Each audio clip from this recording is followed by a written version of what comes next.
Before they rush to defend somebody like this, they need to pause and think about their own honor code and their daughters and their wives and their sisters. If he had sex with a 16-year-old when he was 31, I'm done. I'm not his fan. I'm perfectly comfortable condemning that full force. He has just walked into Southwark Crown Court charged with and other sexual assault offences.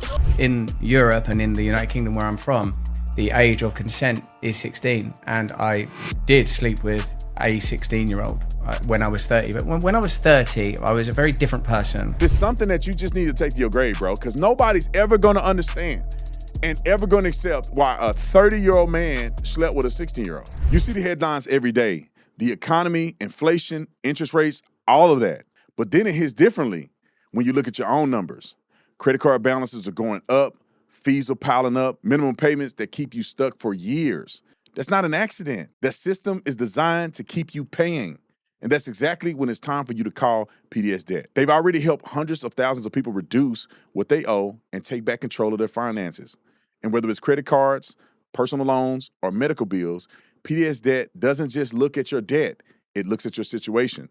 They build a custom plan designed to help you get out of debt faster and start keeping more of your money. There's no minimum credit score required, no judgment, just real solutions that help you save and put money back where it belongs, and that's in your pocket. PDS Debt is A+ rated by the Better Business Bureau and has thousands of 5-star reviews and has a 5-star rating on Trustpilot. And there's a reason for that. It's because they get results, baby. But listen, every month you wait, interest and fees keep stacking up. The best time to start was actually yesterday, and the second best time to start is right now. And if I needed to get out of debt, they're exactly who I'd use. And when the numbers are clear, act. Take back control in about 30 seconds. Go to pdsdebt.com/Tatum for a free personalized assessment. That's pdsdebt.com/Tatum, pdsdebt.com/Tatum. All right, let's get to Russell Brand real quick because I thought this was crazy. It's 2 left shoes on an 8-legged man. And then we'll get to Dummy of the Day. Russell Brand almost made Dummy of the Day. But I met Russell Brand and I like him, but this right here is crazy, bro. And Megyn Kelly is even crazier for interviewing this guy. Like, these are the type things that you just take to your grave. Especially if you did it and it was legal, but it's something that you just need to take to your grave, bro, because nobody's ever going to understand and ever going to accept why a 30-year-old man slept with a 16-year-old. There is no real way to articulate that. It's never a way to articulate that. You know, I was thinking of something else that somebody did. That's like saying, if in your previous life you were doing pornography and somehow you came out of it and God healed you and changed your life, it may not be beneficial to ever bring that up again unless there's a duty to do it. Like maybe if that was a part of your life between 18 and 25, and there's no evidence of it, like sometimes you need to just leave that, because people ain't gonna never understand. God understands, but people don't want to hear that.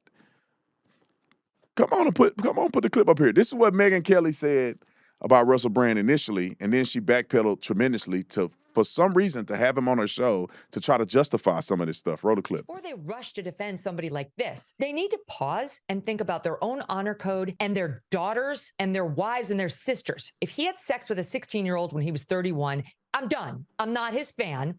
I'm perfectly comfortable condemning that full force. Now, this is my criticism of Megyn Kelly, is that she's willing to say that because she's doing what we call virtue signaling, right? To be, I'm pro-woman, watch me roar. I need to hold men accountable because they're all creepy if they're doing this other stuff. And then all of a sudden you feel that there's a necessity for you to bring him on his show, for him to justify him sleeping with a 16-year-old, and then also potentially making excuses of why women are coming out and saying that he's a and that he's. I mean, I'll play the clip real quick, but like, I don't care who you are. If you're a 30-year-old man, there is no reason whatsoever or any articulable way that you are sleeping with a 16-year-old unless you're creepy, right? You're targeting that person. It's not that you out of the club one day and you run into a 16-year-old, because, of course, 60-year-olds is just as involved in your environment as anybody else, which is clearly not true. And it just happens all the time like this. It's like, no, dude, you made it up in your mind with access to any woman you want as a celebrity. You made up in your mind to go to a little kid. Like, as a father that got a 50-year-old son, a 16-year-old is a little kid. What the are you doing with a 16-year-old? That's a little kid. What can a 16-year-old do for a 30-year-old man? Just say you creepy and let it go and don't tell nobody. Because this is the excuse that he made, which made it worse to me. It makes it worse, dude. I never knew this about Russell Brand, right? And then listen to what he says. Roll it. Thank you, Megyn Kelly, for giving me the grace to address in particular your anger, which is entirely legitimate and recognizable. And the plain fact of it is that in Europe and in the United Kingdom where I'm from, the age of consent is 16. And I did sleep with a 16-year-old when I was 30. But when I was 30, I was a very different person. I was a lot younger and I was an immature 30-year-old. Consensual sex, actually, with a variety of people, when there is a strong power differential, as there is when you're a famous man that has the ability to attract women that I had at that time, I think involves exploitation. I think it is exploitative. I recognize that my sexual conduct in the past was selfish and I did not apply enough consideration, barely any, I suppose, really, to how that sex was affecting other people. In the industry you've worked in, I'm sure that you have personal reasons for feeling aggrieved towards powerful men, because in spite of occasionally men coming to the forefront of the culture, whether it's the most hideous gargoyle villains as rendered and portrayed, or the more sort of innocuous and party boy style exploiters of women, a category that I suppose I must fall into, it's plainly something that exists within our industry, and one might say culture at large.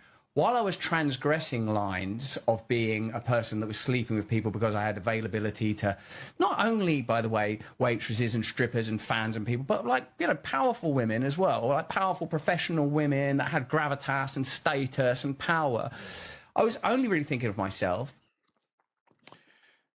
And this is her response. Roll it. Again, that's one of the things that's very, suspicious about the allegations against you, is that no one did come forward then. It wasn't until you got very outspoken in your more right-wing views that suddenly Channel 4 thought it would be a great time to do a hit piece on Russell Brand and found some women. I mean, it'd be the equivalent of like going around and finding all the women who had slept with John Bon Jovi and saying, "Do you ever have anything that didn't feel 100%?" It's just, when you go to a man who's been as exposed as you have, like a rock star, as you were describing, if you really, really, really lift up every sheet and kick every tire, you may find some women who are unhappy about their experiences. I'm not diminishing them. Maybe they're true, whatever. We'll find out at the trial. But maybe they're not true. And maybe this did come up because there was a new agenda when it came to your name. I have a lot of different feelings about this. I'm a little more sinister in some of these things because I've seen so many women lie about stuff and make up allegations, and it's so terrible, but women do it all the time. I think the ones that say it actually are lying more than the ones that are actually getting abused, because they typically don't even tell anybody. They live with it forever. They're ashamed and they don't talk about it. But the ones that lie, they the ones on the television putting their face out there, and they lying the whole time. This whole thing that why, my thing is this: you live in the UK. If it's consensual to do it at 16, you did it. Why do you need to explain to Americans what you did? If you did nothing wrong, according to the law, clearly in the UK, you're not a creep. But when you start saying it to Americans in the American cultural dynamic, you look like you're a creepy fool.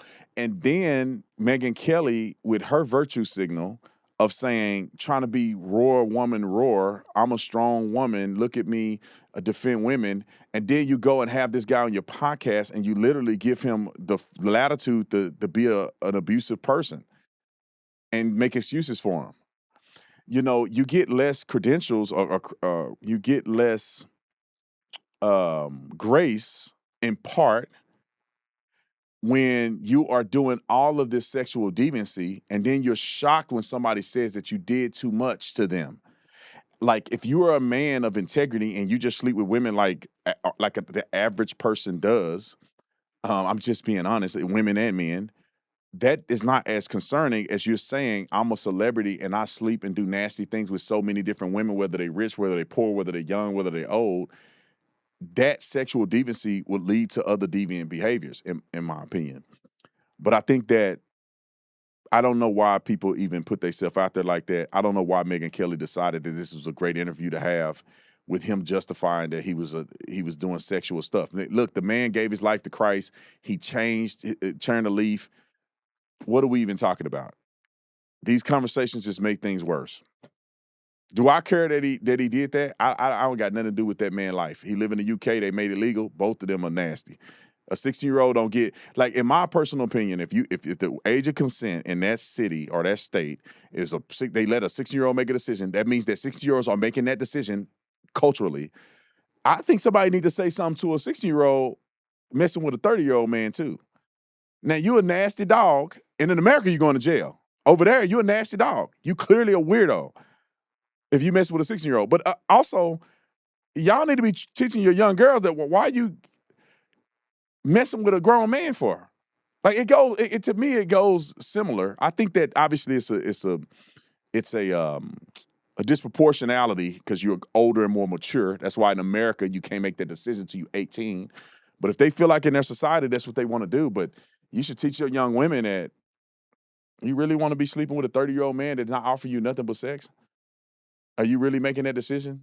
Okay, then you're going to be labeled as and that's what you want. All right.